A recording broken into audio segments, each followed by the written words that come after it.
rápida meditação em Números, capítulo 13, ler alguns versículos.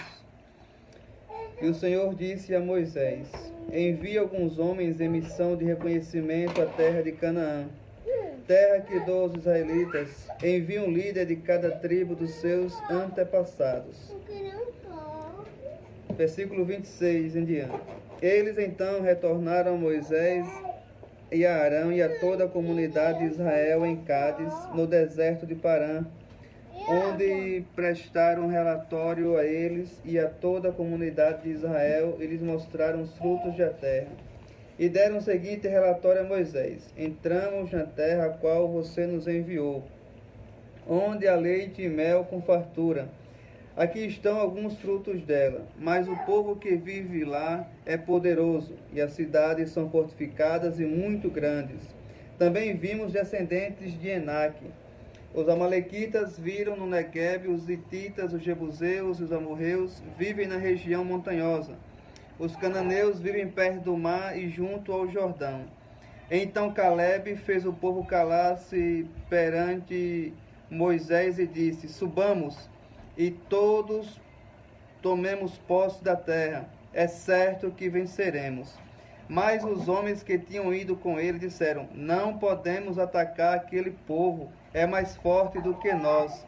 E espalharam entre os israelitas um relatório negativo acerca daquela terra. E disseram: a terra para a qual fomos em missão de reconhecimento devora os que nela vivem. Todos os que vimos são de grande estatura. Vimos também os gigantes, os descendentes de Enaque, diante de quem parecíamos gafanhotos a nós e a eles. Aqui é um texto bastante conhecido. 12 homens foram observar, a terra Canaã, a terra a qual o Senhor tinha prometido ao povo de Israel. Todos os 12 viram a mesma coisa, porém 10 deles foram pessimistas, quanto ao que viu, e foram medrosos. E com isso, eles espalharam medo e pânico dentre todo o povo. E o povo já se sentiram derrotado antes de lutar. A gente não pode de forma alguma confundir medo com precaução ou prevenção, Com relação aos dias atuais, que nós estamos vivenciando essa situação aí do coronavírus, nós não podemos confundir medo com precaução ou prevenção. Devemos sim tomar os cuidados, com relação a esse vírus, porém não devemos dar lugar ao pânico ou ficarmos aterrorizados.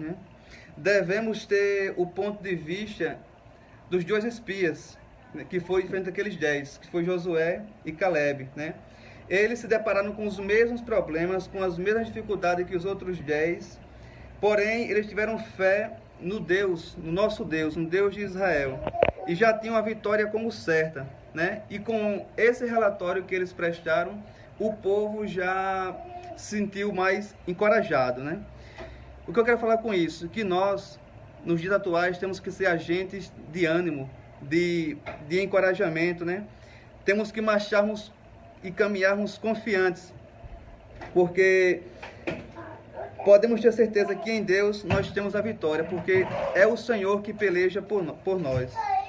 Imagine agora que você está em meio a uma batalha, E o seu comandante reúne toda a tropa e diz: não dá para vencermos. Temos que fugir, temos que nos esconder.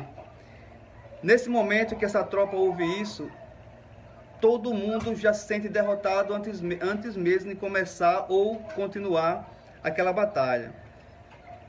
Agora, porém, se o seu comandante reunir essa mesma tropa e disser: vamos avançar, vamos marchar contra o inimigo, vamos lutar e vamos vencer. Nesse momento, toda a tropa, pode ter certeza, se põe de pé e marcha com ânimo, confiantes na vitória, porque aquela palavra alegrou, animou, o coração de cada um deles. E sabemos que a alegria do Senhor é a nossa força. E para finalizar, eu queria deixar 2 Timóteo 1,7. Porque Deus não nos tem dado o espírito de covardia, mas de poder, de amor e de moderação. O Senhor não nos fez covardes, o Senhor nos fez corajosos. Em sua palavra diz que nós, nele, somos mais que vencedores. Então, tudo isso que estamos vivendo no dia de hoje, se você não tiver medo, se você enfrentar com ânimo, você vencerá. Não deixe que o medo lhe derrote, mas seja você aquele que alimenta a fé e não o medo, porque com a fé bem alimentada, o medo morrerá de fome. Amém? Amém. Que Deus continue abençoando a vida de cada um de vocês.